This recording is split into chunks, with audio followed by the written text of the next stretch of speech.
Hey guys, it's Lainey, and today I'm doing my January and my RibSat wrap-up. I did in fact film a RibSat wrap-up, however, I was like way delusional when I recorded it. I almost fainted. When I watched back the footage, I didn't even know what I was saying. So I just decided to combine my RibSat wrap-up with my January wrap-up. For the month of January, I did phenomenal. I read a total of 11 books, which is the most books I've ever read. I really think ever in a month. Without further ado, let's just jump right in and start my wrap up. The first book I read in the month of January, I don't even have it right now because I have sent it off to Kenya and I think she has sent it off to Kayla, and of course that is A Book of Spirit and Thieves by Morgan Rhodes. This is the companion trilogy to the Fallen Kingdom series. I got an art copy of it. It'll be out on June 28th, I believe. I rated it 5 out of 5. Introduced you to 4 new, incredibly rich and complex characters. That's the only way Morgan Rhodes can do. The story is super intricate, and I don't think you need to read the Fallen Kingdom series before you read this companion prequel trilogy, but if you do read the Fallen Kingdoms books before you read A Book of Spirit and Thieves, you'll be thinking more of the Fallen Kingdoms timeline a lot and trying to figure out how everything kind of fits into place, but you don't need to know that information if you decide to read the prequel series first. The second book I read for the month of January was Alienated by Melissa Landers. This was on recommendation to me from Jillian, from Riley, from Kenya. They've all wanted me to read this book, and I actually got this book for my birthday from Jillian, and I can see why a lot of people really like the series. I rated it 4 out of 5. Had a couple issues with it, but not enough to sway my overall enjoyment of the story. And I'm really glad I read it in January because I've already pre-ordered the second book. After Alienated, I picked up the novella for Alienated, Until Midnight, which is kind of the bridge between Alienated and Invaded. I rated it, I think 4 out of 5. It was good. It was short. Yeah, what else can you say about a novella? Then I read a graphic novel on my Kindle, and that was the volume 2 of Buffy the Vampire Slayer season 8. I rated it a 3 out of 5. It's taken me a really long time to really like this graphic novel series. I'll be continuing it throughout the year. I'm not 100% fully on board with this graphic novel. I think since I love the TV show so damn much, I'm very critical of the graphic novel that is supposed to be taken as canon. To me, not all the characters are written the way they were kind of portrayed in the television series. It was okay. It was better than the first volume, which I really didn't enjoy as much. Next book I read was Zodiac by Romina Russell. This was Carpe Librum's book pick of the month for December, and we already had our live show for it.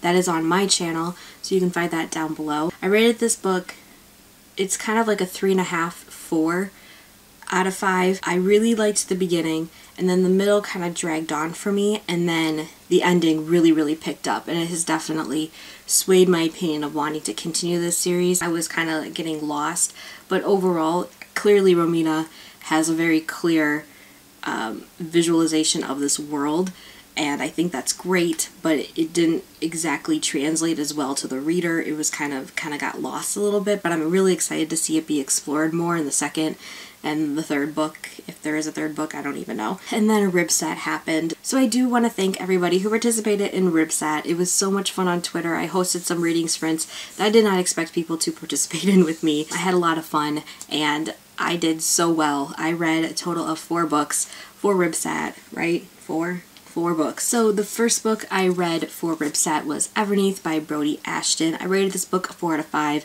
Really enjoyed it. I don't read a lot of paranormal romance, but I really recommend this series for those of you that do. If you like the Sweet Trilogy by Wendy Higgins, you'll really enjoy this series as well. This is a Persephone retelling, but it's a really cool take on the Persephone myth. Our main character, Nikki, has already been to the underworld, and now she is back on the surface, but only for 6 months before she's dragged back down there again, forever. I did have a couple issues with the beginning-ish of the book, but rated it a 4 out of 5. I really enjoyed it. This was the 4th full-length novel I read of the month, and I was like, oh my god, I have to get the second book. I have to, but I can't because of my book buying rule of reading 5 books before I can buy some more, so I had to quickly read my 5th book of the month, and then I ordered this one, the 2nd book, for it right away. So after I finished Everneath for Ribsat, I immediately picked up Between the Devil and the Deep Blue Sea by April Genevieve Tuchok. I rated this a 4 out of 5 as well. I really liked the tone and the setting of the story. Everything written about this town and everything about it was really well done. Kind of reminded me of True Blood, the series. Like, the main character kind of reminded me of Sookie, and her relationship with her brother wasn't as strained as Sookie's relationship is with Jason, but it just all reminisced of this, like, town, like, it just, even the town, even though the town wasn't from the South, it reminded me of Bonton so much. Did I have issues kind of with the almost insta-lovey thing? Yes, but you kind of learn in this book that a lot of it was influence, which you'll read about if you read this book. Do I recommend this book? Yes, I do. I think it was totally unique, and I'm really glad I picked it up finally, because I've had this book on my shelf for a while, and I'll definitely be picking up the 2nd book. The next book I completed for Ribsat was Sweet Reckoning by Wendy Higgins. This is the last book in the Sweet trilogy. If you guys remember what my reading goals were for my bookish resolutions, my goal was to finish at least 10 series. This is the first series I have finished for 2015. I rated this book a 3 out of 5. I enjoyed it. I liked it. It didn't pull me in as much as like the first 2 books did, but I'm still glad I finished the series, and it was a good ending to the series anyway. So 3 out of 5. The last book I read for Ribsat was Fangirl by Rainbow Rowell. I also rated this book a 3 out of 5. It's not that I didn't like it, because I did like it for the most part. I think the hype surrounding this book, and that this book is so well loved on BookTube, made me just a little disappointed in it, because I was expecting it to be this great thing, and for me it wasn't. I could relate to Kath for the most part. I did like her, but she frustrated me a whole hell of a lot. I liked the first part of the novel more than I liked the second half, and by the second half I was skipping through almost every Simon Snow entry. And the ending was really predictable. I kind of knew how this book was going to end when I started it. And maybe that's why I don't read a lot of contemporaries, because I already know how it's going to end.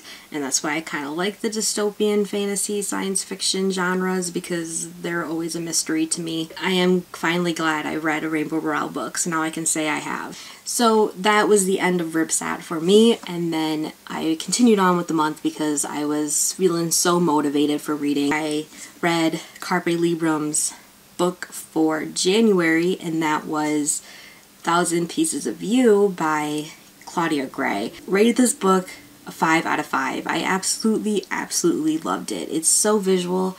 I could picture everything like I was watching it.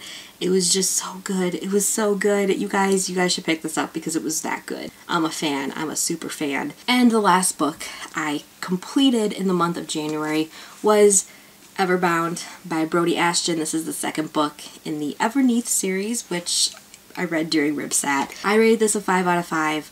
I loved it. I loved this series, and this is so surprising because it seems like a series I would kind of keep rolling my eyes at, but it's so good, you guys. And maybe it's because I love Greek myths, and this combines a lot of Greek myths as well as like Egyptian creation stories, and it's just so well done, and she explores this world so well. Still love Cole. Even after what happens at the end, I'm still rooting for him because I think he has way more chemistry with Nikki than Jack does. And the 2nd book has a map. So cool for a paranormal romance. Those were all the books I read in January. What was my favorite? I don't know. Obviously, my favorite book of the month was a book of Spirit and Thieves, but if I can't choose that one because I feel like those are like automatically my favorite, I'm gonna have to go with 1,000 Pieces of You by Claudia Gray. What was your favorite book of the month? I would like to know. So, hope you guys enjoyed my wrap up, and I will see you guys very soon. Bye!